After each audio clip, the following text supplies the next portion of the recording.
Oi, gente linda! Mais uma semana, mais uma live. A gente está aqui trazendo essa temática tão importante do aconselhamento biográfico, que é uma das linhas da antroposofia, fundado pelo nosso querido Rudolf Steiner. Quem me trouxe todo esse conhecimento foi a minha querida Kátia. E estou esperando ela entrar para a gente trazer essa temática tão importante, que é o aconselhamento biográfico, entender um pouquinho o que significa isso, entender mais ainda a importância da gente saber avaliar os nossos setênios. A cada 7 anos a gente vive uma série de ciclos, são ciclos realmente muito importantes. Então estou aqui ansiosa, esperando por ela. O meu irmão Arthur já chegou, também está esperando a mãezoca dele. O pessoal tá entrando devagarinho. Vamos mandando aviãozinho, viu, Arthur? Coloca aí no ladinho à direita, tem o botãozinho do aviãozinho. Você vai pondo compartilhar para que a gente receba a Kátia com muito carinho. Ela tem que entrar na live e se convidar. Chegou! Eba! Nossa convidada de hoje chegou! Agora só falta ela se convidar aí e a gente já começa. Oiê! Não tá aparecendo. Não tá vendo Tá sol. bem, não. Peraí, Ana. Tranquilo, vem devagarinho. Só Mas fala você pro pai falou não que- ligar no meio da live. Microfone ontem, peraí. Tranquilo, a gente vai Será que é entrando isso devagarinho. Não tô te ouvindo. Deixa eu ver. Ana? Oi? Tá conseguindo ouvir? Agora, tô. Porque antes de entrar ao vivo é difícil você ouvir mesmo, porque eu tô te convidando. Mas depois que você começa a participar, você já tá ao vivo com a gente, daí sim tá dando pra te ouvir. Então tá bom. Estamos aqui te ouvindo Vou apertar juntinhos. aqui. Olha lá, o Arthur já mandou coraçãozinho, a Nath tá aqui também, Que bom. Renato da Passarinho tá O José aqui, Hélio, nosso José parceiro Hélio tá aqui próximo. também. A Luciana Russi, querida. O Protagonizar tá aqui com a gente também. Tem vários movimentos aqui participando, chegando. A Paula Bemino tá dando oi, Kátia. Ah, que belezinha. Ela é lá do norte, Ana. Uau! A In Russi dando boa noite, Catinha e Ana Ariel. A Vaninha. Vaninha, Dani Guimarães. A Kelly tá aqui com a gente assistindo. A Paula dizendo amo, amo, amo. A Kelly dando oiê. O pessoalzinho tá chegando aí devagarinho pra gente O Paulo. começar O nessa Paulo, o conversa. João. O João, lembra do João Paulo? Lógico. Que legal, muita gente linda aqui com a gente. Legal. Devagarinho dando oi. Catinha, a mamãe está aqui também. Tem mais gente assistindo junto. O Paulo, meu Paulo está assistindo também, dando oi. Bom. Quem mais está aqui? Catinha, beijos do Cris e da Mari. Isso, Cris e a Mariana, nossos vizinhos aqui no condomínio. Ah, que legal! O José está dando oi, Kátia, oi, Ana. O Peixoto está dando oi, boa noite para as duas. Ai, que legal! Muita gente dando oi. O pessoal vai entrando devagarinho para a gente falar dessa temática tão linda, né? Eu estava aqui falando sobre essa questão do aconselhamento. Muita gente me mandou inbox fazendo algumas perguntas. Então, se o aconselhamento é um processo terapêutico, se ele tem continuidade, se ele é pontual, como a constelação, que é o que eu trabalho, que acontece, por exemplo, no intervalo de cada 3 meses. Então, eu já tenho um leque de perguntas, mas eu queria primeiro passar a palavra, assim, e para quem estiver assistindo, vocês vão ver que na frente do comentário tem um quadradinho e dentro um ponto de interrogação. Você pode clicar nesse ponto de interrogação e fazer a sua pergunta. A Dani Guimarães, curiosa e super interessada no tema. A gente tem muita gente aqui que adora antroposofia, tem meus amigos do tempo de pedagogia Waldorf, que são aí mães e pais Waldorfs também, de jardim de infância Waldorf. Muita gente perguntando se é a mesma coisa. Não é a mesma coisa, é feito pelo mesmo Rudolf Steiner, mas não é a mesma coisa. E a Catinha vai trazer isso aí com muito carinho. Queria começar agradecendo a oportunidade de estar aqui com você, né? Ter sido...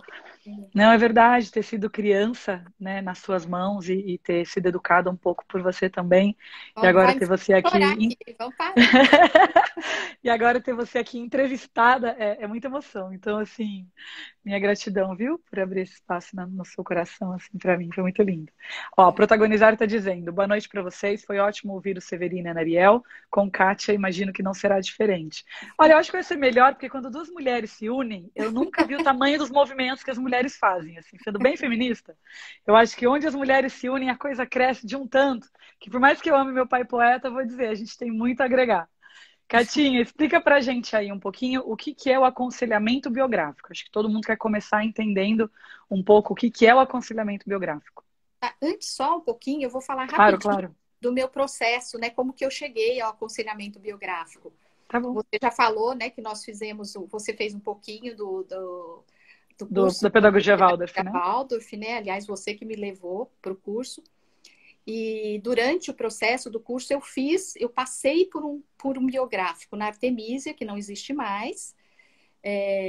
Mas antes disso tudo ainda, eu fiz faculdade de serviço social, depois fui trabalhar numa creche, foi aí que deu o estalo para o meu trabalho com educação diretamente, não como assistente social, e aí eu tentei fazer pedagogia em vários momentos da minha vida, acabou não dando certo, eu fui fazer bem mais tarde, e aí acabei fazendo psicopedagogia e depois mestrado em educação, e fiz vários cursos, um que é muito caro para mim, que é o curso do Ruven Forsten, que é sobre o desenvolvimento cognitivo, e aí depois eu fiz a pedagogia Waldorf, fiz também filosofia para crianças, naquela fase da vida em que você quer fazer um monte de coisa. E eu fui fazendo e fui estudando, e ao final, quando eu estava com 50 anos, eu tinha acabado a pedagogia Waldorf, e eu e uma amiga muito querida, que está aí também, nós falávamos que ia surgir algo muito belo na nossa vida. Isso foi em julho de 2010. E aí, em 2011, em janeiro de 2011, eu descubro um câncer de mama. E aí, com este processo do câncer de mama, é que eu acabo descobrindo o aconselhamento biográfico. E aí, eu já, assim, em tratamento, tudo, eu descobri, né, esse curso de formação. Eu já sabia que existia, mas é como se tivesse adormecido em mim isso.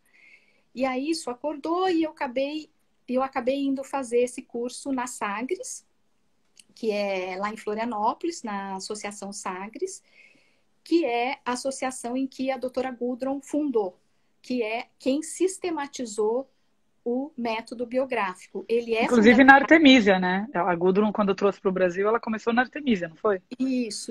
Na verdade, quando ela fez a primeira vez, foi fora do Brasil. Depois ela trouxe para o Brasil. O livro dela, que chama Levar a Vida pelas Próprias Mãos, primeiro foi lançado fora do Brasil. Mas então ela trouxe, né? E eu passei pela Artemisia. E então quando eu vi esse curso, eu falei, nossa, eu acho que é isso que eu preciso. E aí eu fui fazer essa formação de 4 anos. E o nosso grupo é um grupo assim que a gente brinca, né?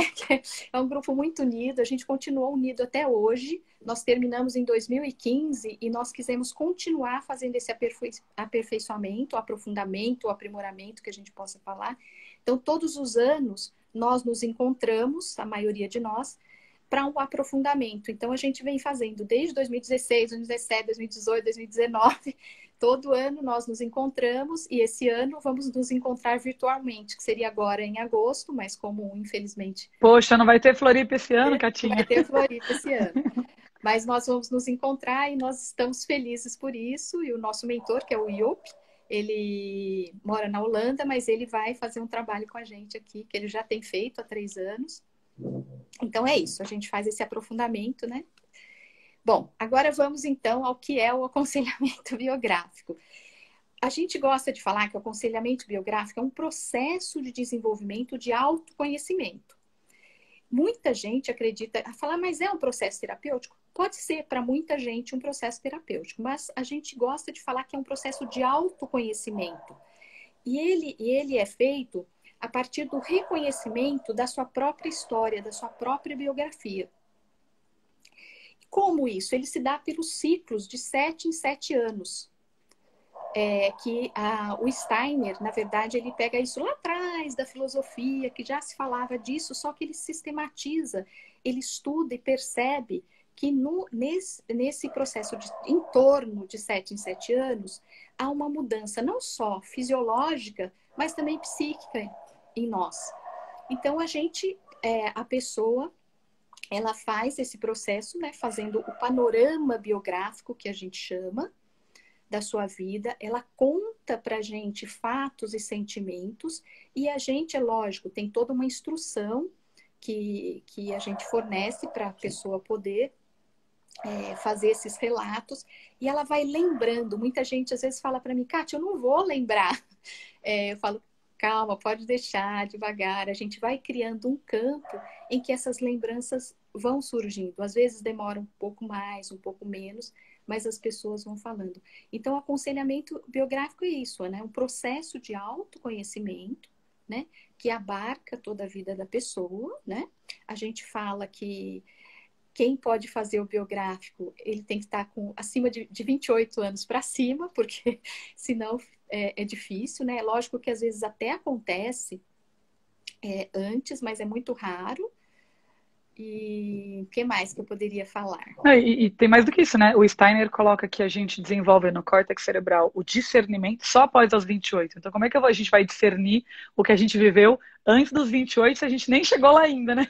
É verdade. É que às vezes, Ana, tem alguns processos. A gente fez um trabalho também é um workshop que a doutora Gudrun dava, junto com a doutora Angélica, sobre biografia e doença. Então, por exemplo, eu sei de casos, tem até um livro chamado Biografia e Doença, de uma pessoa de 20, se não me engano, ela estava com 21, 22, e ela teve uma doença, ela procurou uma médica antroposófica, e a partir, essa médica antroposófica também trabalha com biografia, não necessariamente, mas no caso ela trabalhava.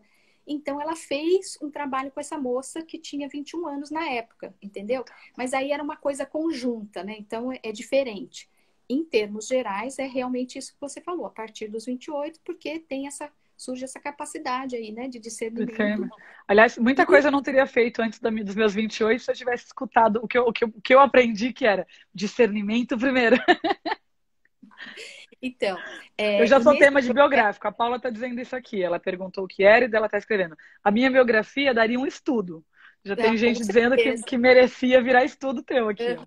O biográfico, a gente diz que é uma pesquisa, né? A gente faz uma pesquisa da própria história, da própria vida. Sim, sim.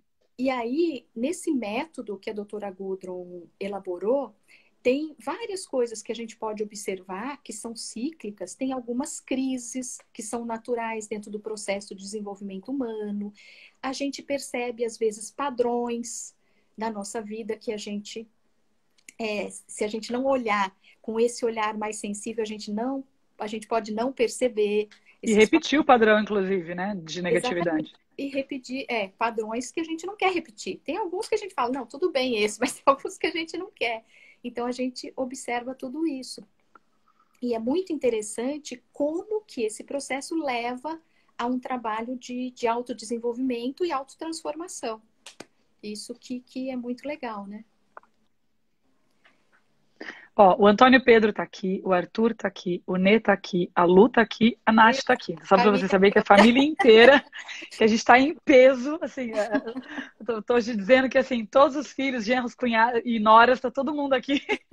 A Cal Batista dizendo, ai, ai, tá aqui pensando também. Daí vão as perguntas, tá?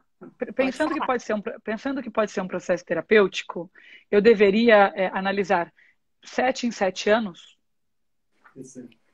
Não, então, de 7 em 7 anos, a gente fala em torno de 7 em 7 anos, né? Nesse ciclo de 7 em 7, também tem algumas divisões que a gente analisa também. Analisa e interpreta. Então, assim, são 3 momentos, né? Tem o momento da observação, que a pessoa, ela relata todos os fatos e sentimentos, né? Dentro de algumas instruções que a gente coloca. Depois a gente vai fazer uma análise, uma interpretação de tudo isso, mas a pessoa, ela vê aquele panorama, é como se ela também visse uma paisagem inteira. Só que ela vai ver essa paisagem, ela vendo o todo e também o particular. Então, o detalhe, que às vezes um detalhe no dia a dia, que na hora que ela está ali no processo, ela conta, e que no decorrer da vida aquilo passou desapercebido, e de repente aquele detalhe pode fazer a diferença. Então, é um processo também de autodescoberta, não é? E um exemplo, vamos pensar um exemplo. Por exemplo, por volta de 20, a gente tem, assim, de 7 7 anos, é legal falar das imagens, acho que isso dá para o pessoal entender melhor. A cada 7 anos, a gente tem uma imagem do setênio, né? Então, por exemplo, do 0 ao 7, a gente fala que o mundo é bom. E a imagem é a imagem do ninho, a pessoa, né? A gente está em casa, tem toda aquela coisa, né, do ninho. Então, a imagem desse 0 ao 7 é o ninho. Depois, do 7 aos 14, que a gente diz que o mundo é belo, a criança, o adolescente, ele precisa disso. Então, é uma ponte, né? O momento da ponte em que ele sai da casa e vai para a vida social, vamos dizer assim. Hoje isso tem acontecido mais cedo, mas daria uma outra live para a gente discutir a que custo. Então, né? Já está convidada, porque a gente precisa entender esses... Não é verdade, quando a Steiner fala essa falta dos tijolinhos, né, que a gente foi adultilizado e isso gerou uma série de consequências emocionais, isso vai ser dito, porque, por exemplo, quando eu faço as constelações familiares, muita coisa é sistêmica, realmente, é uma questão de constelar, mas muitas pacientes, assim, até já estou aqui ao vivo dizendo que pretendo realmente focar em enviar para a Kátia, porque ela tem esse olhar, que é olhar os setênios. Então, às vezes eu falo assim para um paciente, falo, gente, isso aqui é sistêmico, ok, eu posso trabalhar, o movimento do espírito vai te ajudar e vai funcionar.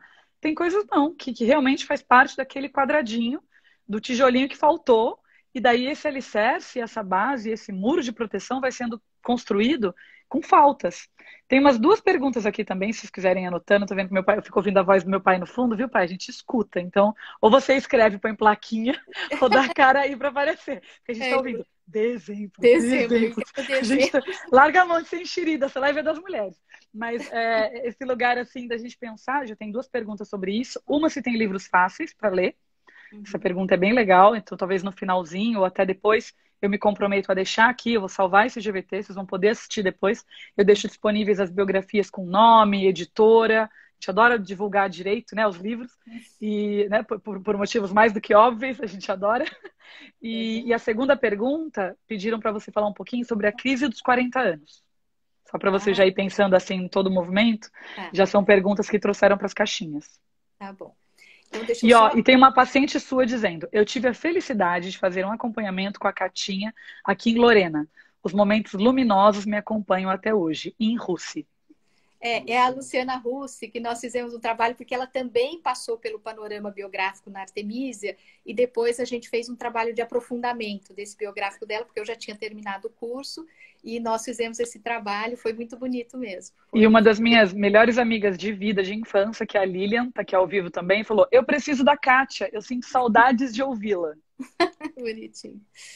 Então, Aninha, então eu falei, né, do 0 ao 7. Dos 7 aos 14, que é a ponte, né, que é a imagem da ponte. E depois dos 14 aos 21, que o mundo é verdadeiro, né? É aquele momento em que o jovem, ele pede muita coerência do mundo. Então, dos adultos. Eu lembro muito, porque a gente, né, eu e seu pai trabalhamos em escola há muito tempo, então a gente via, principalmente nos alunos ali do colegial, como eles queriam coerência dos professores. Então, muitas vezes, um professor fala uma coisa, mas vive outra. Quando eles percebem isso, nossa, eles ficam arrasados. Então, assim, a importância desse verdadeiro, do ser coerente com a vida. Depois, dos 14... Qual que eu falei? 07? 14? 07. O 14 aos 21. Agora vem dos 21 aos 28, que é o centauro. A imagem do centauro. Por quê? Você falou agora há pouco, né, dos seus 20 aos 28, seus 21 aos 28, que você não faria algumas coisas.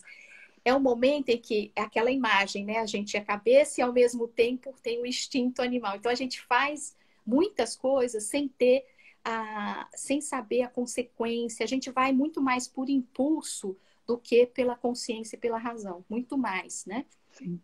E aí, aos 28 anos, o Steiner fala que nós temos uma coisa que ele chama de ponto zero, que seria em torno dos 28 anos, aquele momento em que a gente se coloca uma responsabilidade diante do mundo, diante das coisas que eu tenho que fazer. Só que hoje isso tá meio complicado na nossa época, né? Muitas vezes, esse ponto, que a gente chama de ponto zero, ele tá muito atrasado, vamos dizer assim. As pessoas... Essa responsabilidade ela é tida muito depois dos 28. E quando acontece muito antes, nesses 2 processos, tem algumas coisas que nós temos que olhar. que dá para elaborar tudo, né? Isso é o mais bonito do ser humano, né? Que a gente elabora, lógico que tem um custinho aí, mas a gente elabora, fazendo vários processos. Pode ser uma constelação, pode ser uma psicoterapia, pode ser um biográfico, né? Mas aí, dos 28 aos 35, a imagem é do feminino e masculino, que a gente fala da dama e do cavaleiro. O que é isso em nós? Né? Como que se dá isso em nós? A gente vivencia essas forças do masculino, ou essas dimensões do masculino e do feminino, e a gente precisa olhar para isso para ver o que prepondera, ou se está em harmonia ou não. Então, é um momento muito propício para isso, essa fase. E aí vem a fase dos 35 aos 42, que a pessoa pediu aí. Que é onde eu tô, inclusive. Que é onde você e o Antônio Pedro estão. Que a gente diz que e acho que a Thalita também, você, o Antônio Pedro e a Thalita. A gente diz que é a fase do homem a pé. O que é o homem a pé? É aquele que tenta buscar com as suas próprias forças, não mais com as forças herdadas, com as ajudas, o que eu posso fazer nesse mundo. Então, é uma busca muito forte para isso, para como que eu me coloco nesse mundo de uma forma responsável, de uma forma... Né? E a gente vê acontecer muito isso nessa fase. Eu atendi algumas pessoas nesse período e é muito interessante como isso é universal. Essa busca por atuar no mundo com as suas próprias forças, com as forças do seu eu. Nossa, e faz muito sentido, assim, eu foquei muito mais na minha carreira nessa fase, eu gosto muito mais de ter independência nessa fase, tem muito sentido para mim. E tem aqui uma galera dizendo também, ó, tá o André Mauro falando também, o Renato da Passarim falou que ele teve a crise aos 30 e aos 40, mas que ele também se encaixa. A Jaque tá dizendo, nessa fase eu estou, porque eu tô com 42. A Lilian também tá falando que tá. A Jaque coloca, eu tenho me cobrado muito. Então assim, tem uma galera nessa pegada. O Renato falar dessa questão dos 30, porque nos 30 tem uma fase importante aí, dos 30 aos 33, que a gente chama de fase crística, que é o período em que Jesus... Foi a minha maior das crises, né? Vamos combinar. Nessa fase crística, a gente diz que existem muitas mortes e ressurreições, que podem ser literais ou simbólicas. No meu caso, por exemplo, teve um marco na minha vida aos 33, que foi a morte da minha mãe. Então, assim, foi literal. Essa morte, assim, mudou muita coisa em mim. Kátia como mulher, entendeu? Então, assim, a gente vai percebendo isso na nossa biografia. E esses 30 aos 33 é muito interessante, porque tem muitas vivências em geral, vivências mais simbólicas do que literais, desse processo de morte e ressurreição, sabe? Uhum. Então, eu acho muito bonito essa fase também, que a gente precisa olhar para isso. Bom, então aí veio esse momento aí dos 42, né? Dos 35 a 42, que é a fase que a gente está.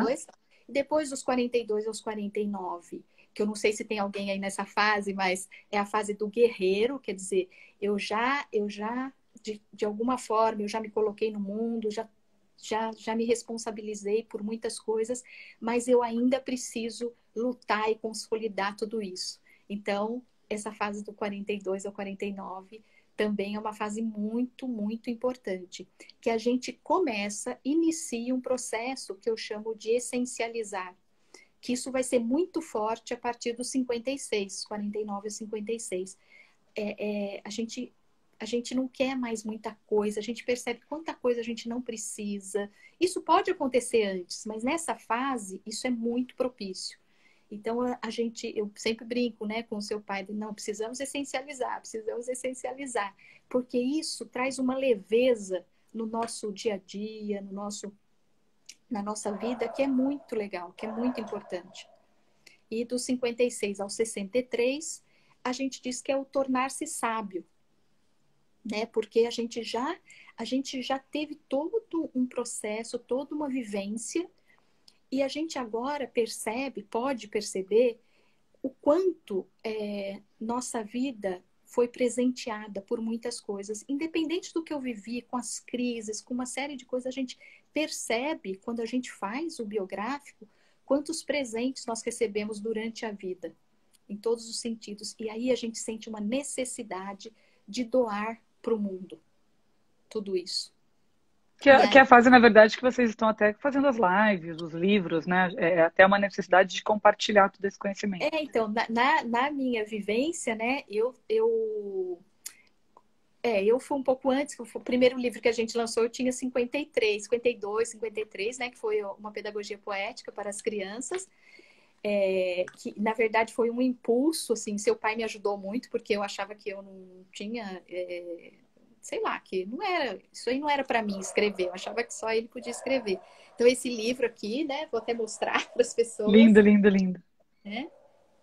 E aí, mais tarde veio Quase, que é a historinha lá, né, com o lindo, lindo, lindo. que é uma história de criança, que foi uma coisa muito interessante também, porque seu pai começou a escrever histórias para as crianças depois dos 55, 60, né?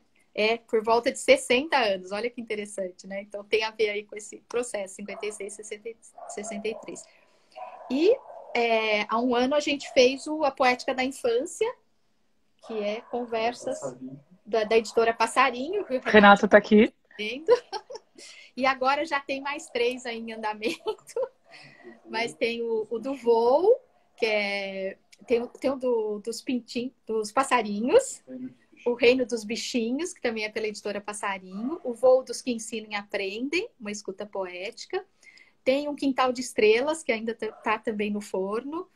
E tem mais os dos céus, Passos nos Céus dos Dias, que é um que eu comecei a escrever, a fotografar e escrever. Esse tem muito a ver com biografia, porque eu comecei a escrever olhando os céus dos dias e também a natureza. Eu comecei a escrever coisas e eu percebi como tinha a ver com a relação com o biográfico, com uma biografia, vamos dizer assim. Então, tem muita gente dando oi aqui, perguntando onde adquire os livros. Muita gente também se sentindo exatamente nessa sincronia de dizer, nossa, o José diz assim, aos 42 me senti adulto e me cobrei muito, fiquei meio perdido mesmo, a Paula. No meu caso, aos 28 anos eu perdi um filho. E aos 32, a Alice, minha filha, renasceu. Então, assim, do quanto cada transformação, né? Fechando o ciclo dos 28 e depois retomando o ciclo crístico. A Gabriela também falando aqui, ó, eu tô com 48, tem todo mundo contando as idades, acho que, assim, gente, eu acho que não vai dar tempo da Catinha fazer uma análise rápida de cada um, mas vai ficar disponível o contato dela, ela tem trabalhado online, e não sei também se você já está voltando a clinicar pessoalmente, acho que não, né, você não está no consultório. Por enquanto é virtual. É virtual. E para que vocês saibam, assim como na constelação familiar eu tenho um ciclo, né, de atender online, faço uma entrevista e tudo, eu estava perguntando isso para a Kátia outro dia para indicar para pacientes meus. Ela também tem alguns encontros e todo um processo, e isso é pago, é trabalho, é carreira. Estamos aqui para trabalhar, divulgar o nosso trabalho também. E eu indico muito pelo seguinte, a maioria dos meus pacientes, quando eles trabalham a questão do sistema familiar, eles estão olhando a cura sistêmica, que é a ideia de você olhar dentro do campo da sua origem espiritual, da sua origem de herança familiar. O que a Kátia vai trabalhar, e daí já me corrija ou até acrescente mais detalhes, é você analisar, de um ponto de vista de autoconhecimento e de reforma íntima, do 0 ao 7, o que podia ter sido, ou que pode, faltando esses tijolinhos que o Steiner traz.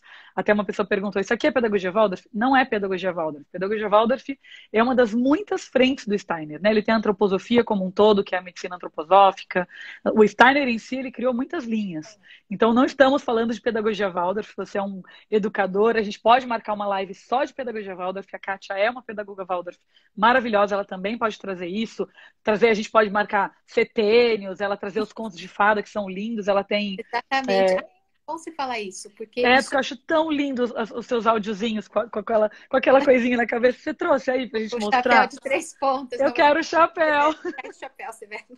Então, num processo biográfico, a gente se utiliza de alguns recursos. Tem até uma querida aí, a Fabiana, que eu vi que ela comentou, né? Que eu estou fazendo um trabalho. Kátia, faço o aconselhamento com a Kátia, está sendo transformador. Estou com 38 anos. É uma linda, Fabiana.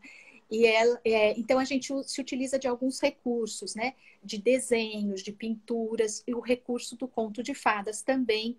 E a partir de um trabalho que eu fiz com seu pai o ano passado, com um grupo, que nós fizemos biografia e escrita criadora, eu também estou introduzindo esse trabalho com escrita poética, para a pessoa poder, nesse processo, se ela quiser escrever a biografia, ou para mostrar para os filhos, ou para a família, para quem que ela quiser, ela faz esse trabalho mostrando esses fatos da vida dela e os sentimentos através de uma escrita criadora, de uma escrita poética. Então, foi uma descoberta que nós fizemos, porque o seu pai trabalha, né, com a escrita há muitos anos, e eu falei para ele que o trabalho dele de redação não era um trabalho comum. Ele trabalhava com o desenvolvimento humano, e aí a gente integrou, né, tanto a biografia com essa escrita, e ficou um trabalho muito legal.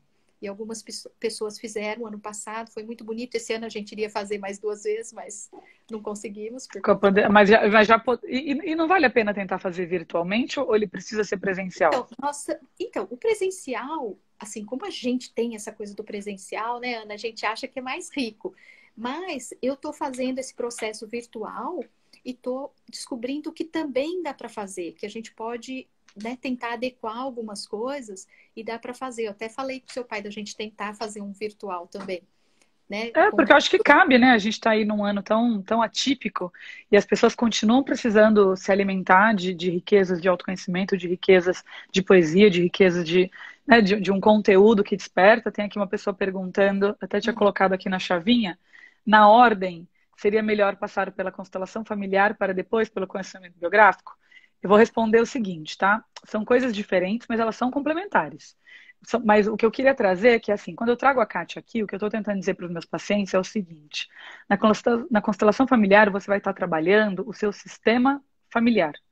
No aconselhamento biográfico, você vai estar trabalhando só si mesmo. A ideia é se olhar, é ter um processo seu consigo e deixar um pouco a família de lado. Claro que é importante reintegrar familiares, incluir madrasta, mãe, pai, avô, todo mundo tem uma função. Tem aqui, o André está aqui, primos assistindo, está todo mundo junto, meus irmãos estão aqui, minhas cunhadas, está todo mundo junto, namorado, está todo mundo junto. É claro que é importante, o sistema familiar tem esse papel. Mas o que eu estou convidando vocês hoje para olhar é o seguinte: nesse ano, especificamente de pandemia, e aí eu talvez esteja dando tiro no pé, porque vai todo mundo contratar a Kátia e me deixar para o ano que vem. É uma grande chance de você ter um processo de autoconhecimento, porque você já está longe da família, você já está num processo de confinamento, você já está em quarentena, e isso é como um casulinho. É uma boa hora de você se autoanalisar. E esse é o processo de autoconhecimento. O autoconhecimento, ele exige o isolamento, por exemplo. Eu também tinha uns preconceitos que se eu ficasse um mês sem ver o meu pai, eu ia morrer. Eu lembro que a Nath uma vez levou meu pai para me ver depois de um mês na România. Eu chorava de saudade como se fosse 50 anos que eu não vi o velhinho. E não era, mas era essa imagem, né? O velhinho, puto comigo. Era essa imagem, essa projeção que eu carregava de o amor é presencial. Por mais que ele sempre tenha dito que não era a presença e sim o afeto, eu tinha essa necessidade. E quando da pandemia, eu não vi meu pai ainda desde 13 de março. E tem sido lindo estar com ele sem estar com ele e ressignificando. Por exemplo, aqui atrás, eu não sei quem percebeu, eu coloquei a nossa casa de cachoeira e a nossa casa azul. Então, quantas coisas foram mudando dentro de mim com o ano da pandemia? Quantos amores se retomaram graças à pandemia? Até ter coragem de convidar a Kátia para falar aqui, poxa, né? Uma segunda mãe, uma boadrasta, estando num papel de ser entrevistada. Então, tudo isso é um processo novo. Então, respondendo sua pergunta, Dani, eu acho que num ano de confinamento, na ordem dos fatores, eu faria primeiro o biográfico para aproveitar esse silêncio e essa necessidade de recolhimento e em seguida a constelação. E no trabalho biográfico também, bem, a gente trabalha os encontros que a pessoa teve durante a vida, o que esses encontros trouxeram para ela ou não trouxeram. Então, tem alguns encontros que são marcantes. Então, tudo isso é trabalhado, essas próprias crises que acontecem, não necessariamente nesses marcos, mas tem, sei lá, eu perdi minha tia com 14 anos, uma tia que me criou. O que isso trouxe para minha vida? Então, o que isso trouxe ou não, sabe? Então, tem vários fatos que a gente vai colocando nesse panorama biográfico e também analisando os sentimentos, e não necessariamente é o sentimento da época, óbvio, né? Muitas vezes a gente lembra, nossa, eu lembro que naquela época eu senti tal coisa, mas às vezes é o sentimento que a gente tem hoje. Isso é o que prevalece normalmente. Então aí a gente vai trabalhar com isso, porque é isso que ficou, não é? Então eu acho que no biográfico tem isso. Eu acho que a constelação eu conheço assim um pouco, né, de você falar e algumas coisas que eu já li. Eu acho que são trabalhos complementares. Eu acho que quando a gente entra nesse processo de querer se descobrir, de querer se autoconhecer e se autodesenvolver, hoje o mundo está rico, né, Ai, muito lindo recursos isso, nesse né? sentido. Isso é muito lindo. E eu acho que o biográfico tem crescendo, porque a antroposofia está crescendo, né, principalmente no Brasil. As escolas Waldorf cresceram, os médicos antroposóficos também, né? Hoje há muitos médicos. Quando vocês eram pequenos, não existia escola Waldorf aqui em Campinas, né? E então, eu acho que isso diz alguma coisa, né? Porque há uma necessidade. As Não, pessoas. quando eu coloquei o Antônio na escola Waldorf, com 2 anos, eu participei da fundação de um Jardim Waldorf com mais 5 pais, porque não existia um Jardim Waldorf em Valinhos. Nós fomos o primeiro, que era o Recanto de Jatobá. Então, assim, até para o meu filho ter acesso a uma escola Waldorf, eu precisei pertencer a um grupo de pais e participar da fundação, aquele esquema associação, que todo mundo sabe que é muito legal. Quanta transformação, né, em conviver entre pais. Mas é exatamente isso, né? E daí vem uma pergunta que eu gostei muito aqui, dos nossos quadradinhos, que é a seguinte. Pensando que eu quero trabalhar, né, do 0 ao 7, 7 ao 14, assim por diante, e eu tive um trauma nos meus primeiros 7 anos com a morte do meu pai, seria mais importante constelar a morte do meu pai ou trabalhar biográfico? Retomo a resposta, porque eu acho que a gente já respondeu um pouquinho sobre isso. Tem até aqui uma pessoa, a In Russo, respondeu: que legal, Ana Ariel, isso foi esclarecedor, mas eu vou esclarecer uma questão assim. A perda de um ente querido, né, ela não necessariamente ela precisa ser de um lugar da dor. Ela pode ser de um lugar de muita maturidade, de muito crescimento. Na constelação familiar, a despedida com 7 anos, ou hoje com 50, com 60, ela não vai mudar o que já aconteceu. Então, eu retomo. Você pode constelar e integrar o seu pai a vida inteira, mas cuidar da saudade que você tem dele tantos anos depois, isso é uma questão do biográfico. Por isso que eu brinquei, eu posso estar dando um tiro no pé e meus pacientes vão, falar, Ana, a gente não vai me constelar com você se hoje, já estou virando paciente da Kátia. Mas brincadeiras à parte, é no sentido de você pensar que o constelar, o ato, né, a constelação familiar, que ela tem um processo de cura, e uma das frases mais lindas do Bert Hellinger para mim é: uma mulher que se dispõe a curar-se, ela cura o seu sistema familiar inteiro. É essa a ideia. Uma mulher que constela, ela também cura os seus familiares. E eu vi muitas curas em mim quando eu entrei nesse processo. E eu entrei exatamente com 21 anos, então eu estava num setênio, com 28 virou outro, e com 35 eu virei profissional, assim, voltei para a carreira nisso, que tem sido meus últimos 3 anos. E então, quantos setênios do que a Caixa está trazendo? Mas se eu não tivesse um pouquinho, tá? Milésimo do conhecimento antroposófico que a Kátia tem, eu não teria olhado dessa forma. E é por isso que eu estou trazendo. Se fosse um ano normal, eu diria tanto faz qual dos dois conhecimentos você quer adquirir primeiro, qual dos dois processos de autoconhecimento e autorresponsabilidade você quer olhar primeiro. Mas no ano de pandemia, que a gente está nesse casulinho, que é uma coisa de fora para dentro, a gente não escolheu encapsular, a gente não escolheu se recolher. O universo considera que esse planeta escola precisa disso agora. Daí eu considero o biográfico mais importante, de novo, antes das constelações familiares. Tem uma coisa importante também, Ana, que nós estamos vivendo, né, esse casulinho, como você falou, mas ao mesmo tempo a gente percebe quantas pessoas não conseguiram ficar. Eu tenho, assim, depoimentos de pessoas que falam: eu não consigo ficar, eu preciso sair pelo menos uma vez por dia para algum lugar. Tem pessoas que não conseguem esse processo, né, de ficar nesse casulo, porque é uma forma de se olhar, né, para dentro, né? E o biográfico é uma forma de olhar para dentro. E ele também é interessante porque eu percebo que quando eu fiz o curso, a gente demora 4 anos, né? Nesse processo aí, como eu havia falado, e ao mesmo tempo a gente faz o biográfico, mas de certa forma também a gente muda um pouco de cada um na família, porque a gente se muda, então não tem como. Então o outro que está próximo, mesmo os meus filhos, você, o seu pai, a gente acaba conversando e a gente vê quantas mudanças, às vezes até inconsciente, vão acontecendo por conta de uma pessoa que faz alguma coisa, que diz que quer fazer alguma coisa para se autoconhecer.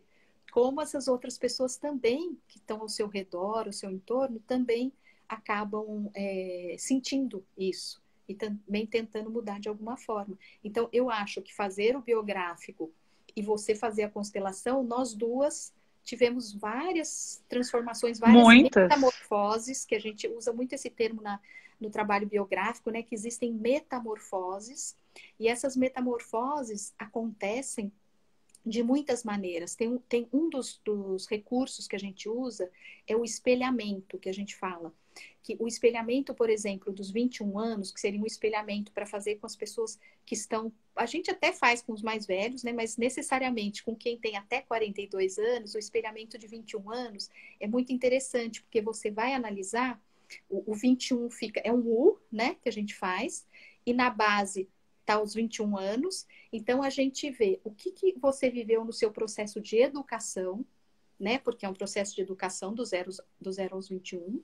E o que você fez depois disso, a partir dos 21, que seria um processo de autoeducação, como você vivenciou isso? Tudo que você herdou em termos de educação, da sua família, tal, o que você carrega, o que você construiu por si mesmo? Então, tem esse olhar que é muito interessante. E aí você faz o espelhamento desses 21 anos. Então, você olha para o seu ali, né? Do 0 a 7, 7 a 14, 14 aos 21. Depois, 21 aos 28, ele vai espelhar aí os 14 aos 21. Os 28 a 35, ele vai espelhar ali os 7 ao 14. Então, nessa fase aí, o que aconteceu aqui que eu posso olhar para cá que teve alguma metamorfose, alguma mudança ou não? Ou eu continuo reproduzindo algo que me foi ensinado e que eu não tinha consciência de que eu estava reproduzindo. Então, esse olhar é muito interessante, né? Porque eu vou percebendo, né, o que eu fui construindo como padrões, como tendências. Então, a gente vê sinais significativos, a pessoa descobre muita coisa. Eu fiz um biográfico de uma pessoa mais velha, que foi muito interessante. Ela tinha 68 anos. Então, assim, para olhar esse panorama dessa vida toda, foi muito bonito. Como essa pessoa se ressignificou, se transformou, como ela elaborou uma série de coisas da vida dela que ela carregava como peso, como uma coisa difícil, e como essa pessoa pôde mudar por conta desse trabalho, dela olhar para dentro, olhar para sua própria história, para sua própria biografia, e aí ela abre. Parece que eu gosto de falar que ela alarga as margens da própria vida. Ai, né? que linda! É muito significativo. E, normalmente, tanto a pessoa que está fazendo o biográfico como a gente, como aconselhador, a gente muda, a gente também cresce, a gente aprende tanto com as pessoas que a gente vai se renovando também o tempo todo. Ó, a Gabriela escreveu assim: no meu primeiro setênio, quando eu era um bebê, eu fui apropriada pela a minha avó paterna. Então, ela está trazendo aqui que ela já teria uma questão para olhar, que é com relação à avó paterna. E a Jaque trouxe a pergunta: os dois processos a gente acaba se conhecendo mais e melhor? Sem dúvida. Eu acho que quando a Kátia trouxe que a gente tem muito recurso hoje nesse planeta escola para se autoconhecer, e é super válido. Eu acho que o que tem a mais no biográfico não é só se autoconhecer, é se autorresponsabilizar, que é você entender o quanto você teve sim o recurso, o quanto tiveram pessoas no seu caminho para te ensinar as coisas e você não estava pronto para olhar.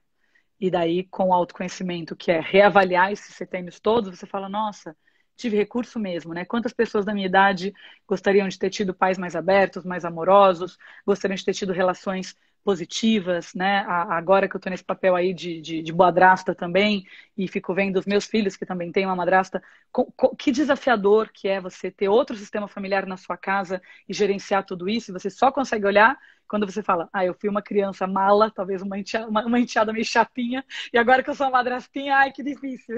Que é você reavaliar tudo. Então, assim, é tudo um processo de avaliação e reavaliação que a gente não tem ideia. Então, quando eu coloco a importância de que os dois caminhos trazem autoconhecimento, é mais do que só...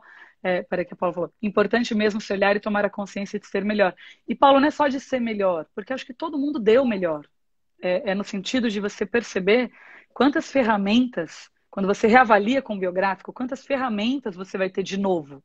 Porque a ferramenta já está lá. O que a Kátia vai fazer é colocar como se fosse uma lente de aumento para dizer, olha aqui seu setênio, olha esse outro, olha esse outro. Olha quanta ferramenta a gente pode trazer para agora, para você entender o que você viveu naquela época, talvez sem capacidade emocional ou sem...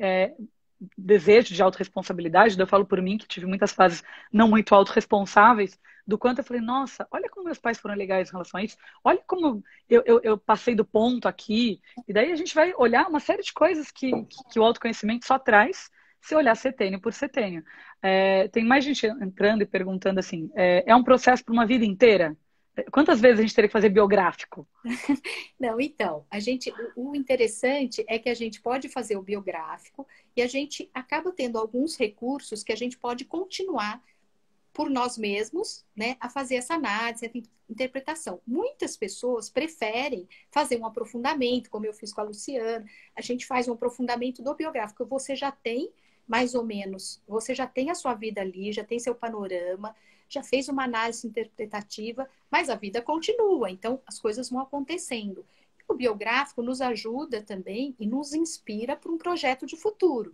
Então, é lógico que eu posso fazer esse projeto a partir do que eu analisei do meu passado e do meu presente, de como eu reelaborei tudo isso, e aí eu me inspiro para um projeto de futuro. Só que a vida continua, nós estamos vivendo um momento, cada vez mais que eu comecei a falar aquela hora e acabei me perdendo, mas a questão do casulo, né? A gente está vivendo um tempo em que as pessoas não conseguem ficar no casulo, a vida parece que o mundo te pede muita coisa e você não dá conta daquilo que é pedido e você perde a sua própria biografia. Você se perde dentro desse mundo que é rápido, que é acelerado, enfim.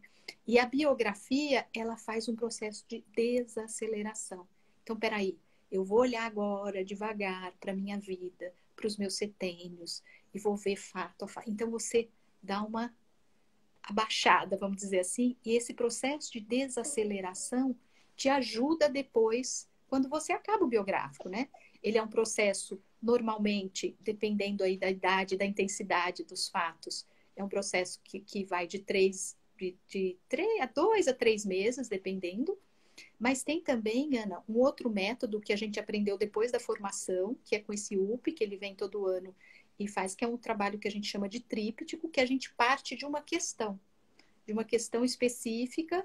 Então, a gente também pode fazer o panorama, mas é um outro tipo de recurso. Seria, por exemplo, tentando talvez aqui mastigar um pouquinho para as pessoas que estão tendo mais dúvidas, eu quero olhar só minha vida afetiva, eu quero olhar só minha vida profissional, eu quero o meu olhar e talvez todos os meus setênios da minha vida financeira, da minha vida, da minha relação com a minha mãe, minha relação com meu pai. Eu posso olhar pontualmente coisas durante o processo? Você pode olhar pontualmente isso, mas o que acontece geralmente é que você percebe que isso que você está querendo olhar, se você for a vida financeira, como isso está integrado nas outras coisas da sua vida. Lógico, você foca prioritariamente nisso, mas você acaba percebendo as relações, as conexões de tudo que acontece na sua vida. Ó, a Nath está dando oi aqui pra gente, sua norinha linda, mãe da nossa amada Helena. Uhum. Tem mais gente aqui perguntando coisas. Cadê? Quanto tempo, em média, dura o biográfico? Então, é isso que eu falei, né? Você pode fazer um panorama, e aí, dependendo da intensidade dos fatos e sentimentos, pode ser essa pessoa, por exemplo, de 68 anos, demorou quase que uns 6 meses o biográfico dela. Porque não só ela tinha mais idade, ela tinha muita coisa para muita bagagem, muito conteúdo para ser visto. Fatos, muito conteúdo, isso. Mas se alguém quiser te contratar hoje, ela tem que guardar na agenda quantos encontros, mais ou menos? Eu tenho feito um encontro por semana, normalmente ele dura 1h30, em geral. Já aconteceu de pessoas falarem, Kátia, eu não consigo 1h30. Então, vai 1 hora, mas aí demora um pouco mais. Então, geralmente é isso, entre 2, 3 meses, talvez 4, dependendo aí da coisa. Tem que ser 1 vez por semana. Então, legal. E olha, eu já fiz essa pergunta antes da enquete, então já vou responder aqui, que tem gente me perguntando para eu não ficar abrindo tantas perguntinhas. A Kátia faz alguns pacotes familiares. Então, por exemplo, se você e o marido querem fazer o biográfico, não dá para fazer de cara do casal. Cada um vai olhar a si mesmo, cada setênio, e quando chegar no que a gente chama da sinestria, né, que é quando junta, eles perguntam muito isso porque eu faço constelação individual, constelação de casal e constelação empresarial. Então, lógico, eu sabia que essa pergunta ia chegar, então eu já tenho esse feedback antes. Existem pacotes e, claro, assim, a Kátia nem esperava que fosse diferente, tem essa abertura, então, chamando no privado, eu vou deixar aqui o contato para vocês do processo de trabalho dela como carreira, para vocês entrarem em contato. Mas acho que o legal quando o casal caminha junto, e aí eu estou falando como consteladora, se você vai e o parceiro não vai, vocês se distanciam, se desigualam. Então, vocês podem até ir por caminhos diferentes. Meu pai foi para poesia e para escrita, a Kátia foi para infância e para educação infantil, e de repente eles se uniram e agora, de novo, eles estão falando a mesma linguagem. Mas os dois seguiram percorrendo jornadas. O que é dolorido, né, enquanto a Kátia fazia lá o Forsten e ele fazia o processo dele de outros livros, é que os dois estavam caminhando. O que distancia, e geralmente na constelação CRI, o que o Hellinger coloca do dar e tomar em desordem é quando um caminha e o outro não caminha. Que acho que é um tema para a Kátia fazer biográfico também com a galera que não quer caminhar junto. Tem muita gente também dando oi, Catinha, fazendo mais perguntas. Então aqui colocou, por exemplo, se responsabilizando para passar a agir com mais coerência. Tem aqui umas 3 pessoas perguntando, por exemplo, o chapeuzinho. Gente, pausa para esse chapeuzinho, porque assim, eu não sei se o Renato está aqui ainda, mas eu queria muito fazer um convite, assim, todo mundo sabe o que é podcast, né? Da gente criar um podcast da Kátia. Ela faz uns áudios foférrimos e ela manda pra gente mostrar pros filhos, assim, tipo a vovó postiça, a vovó, a Heleninha, Nath está aqui, pode confirmar. É uma loucura, porque a gente ouve as historinhas contadas por ela e eu falo, isso tinha que virar um podcast, gente, tipo um canalzinho de podcast da Kátia, para ela trazer pra gente essa infância que é tão doce. Ó, a Aninha, minha cunha, tá aqui também. A Denise Pacheco, ai, que linda, eu vou ficar linda. A Adriana Galvão, Kátia querida, tá aqui também. Você não acha, Russi? Em Russi? É em o quê? É Luciana, é a Luciana. Tá bom. Então tá. Ô, Lu, você não acha que ela precisava ter um podcast da Kátia? Ó, a Lilian tá aqui, que também tem filho pequeno. Eu sou super a favor, ouvir a Kátia é uma bênção. E a Lilian trouxe antes uma pergunta, eu guardo todos, não dá tempo de ler, que é o quanto a gente, que agora que é mãe, o quanto a gente revalida e reavalia a maternidade.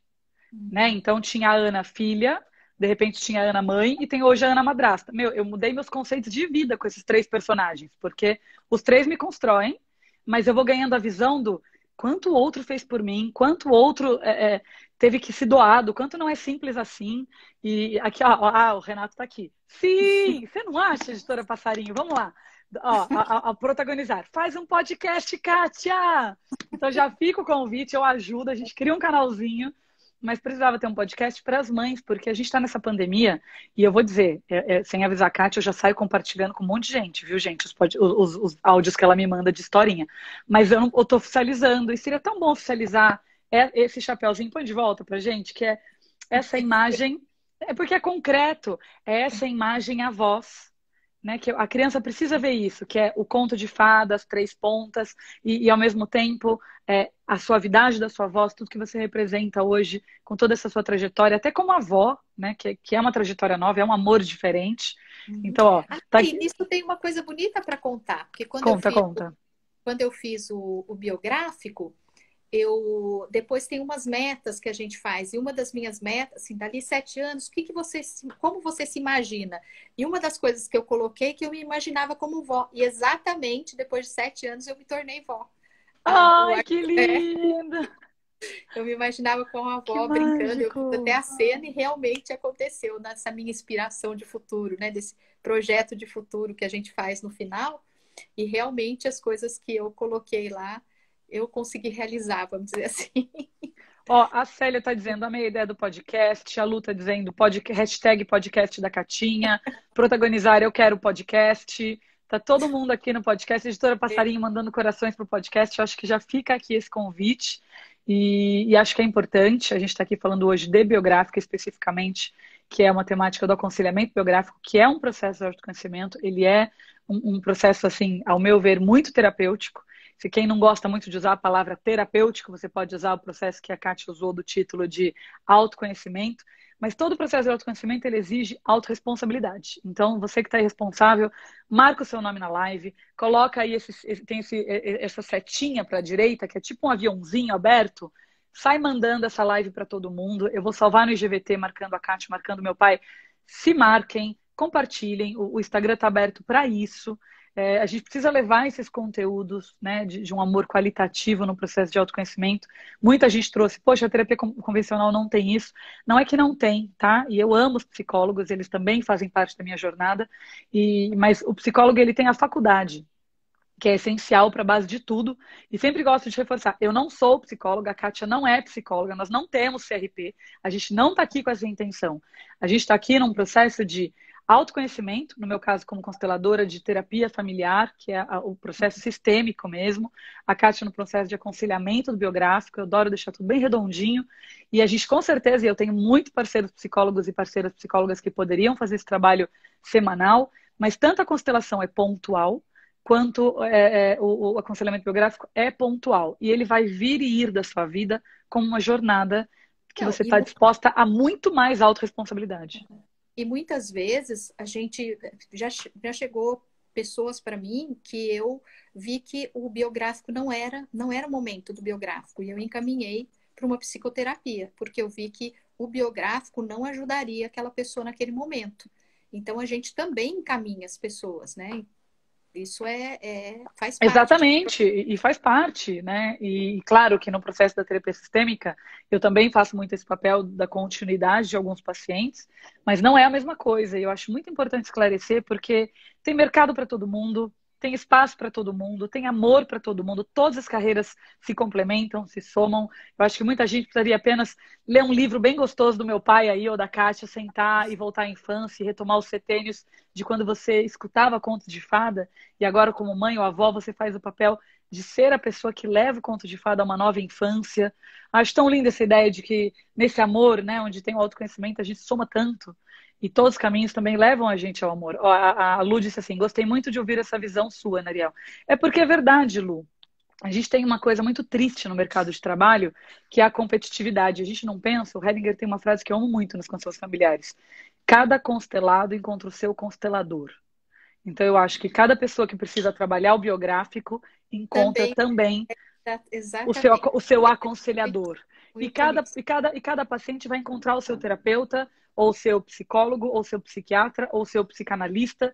E na prática é assim, eu acordei um dia, despertei para olhar para algo novo e caí nessa live. E daí, por algum motivo, você tem uma empatia pelo processo do aconselhamento biográfico, pelo processo de constelação, e daí você está aqui. E aqui a Dani, a Denise, isso é muito louco. É muito louco e é lindo. Porque é muito lindo, acho que ela falou. Ela pôs, é que era um lundo. Eu não sei se ela fala louco ou se ela quer falar lindo, mas... Acredito que seja lindo. E isso é lindo, porque todos esses caminhos, e aí eu incluo a literatura, porque eu tive, né, a oportunidade de ser filha do meu pai, essa coisa de você ser desperto para a leitura, você ser disponível para um outro amor, que é a poesia, a literatura. E também é uma terapia maravilhosa.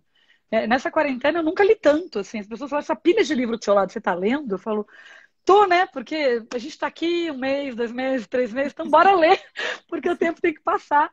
Então, é um pouco de tudo isso. A gente tem 3 minutos, então eu queria passar a palavra para a Kátia, para ela encerrar, que aqui a live é muito rápida. Como é que você quer encerrar, aconselhadora? O que você nos aconselha para te procurar um tanto mais?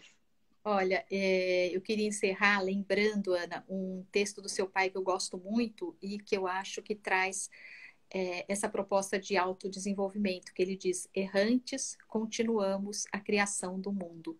A cada passo, o rastro vira canto. Então, eu acho que é um pouco isso, tanto o processo biográfico, quanto qualquer processo de autoconhecimento, de autodesenvolvimento. Os nossos passos deixam rastros que viram canto, só que a gente precisa olhar para eles, ter essa consciência mais sensível para a nossa própria vida, né, para a nossa própria história, e integrar tudo que a gente já viveu e criar projetos, se inspirar para um projeto de futuro. Gratidão, Catinha. Tem aqui gente pedindo mais encontros, mais lives, né? Que a gente deixe esse espaço aberto. Minha gratidão, estou emocionada aqui, ainda mais se termina lendo o poema do meu pai, é para me matar do coração, né? E quanta lindeza tá aqui o pessoal dizendo, muita maravilhosa. Terno abraço, como diz você, Catinha, um terno abraço, de verdade. Também, Ana querida. Beijos. Beijos.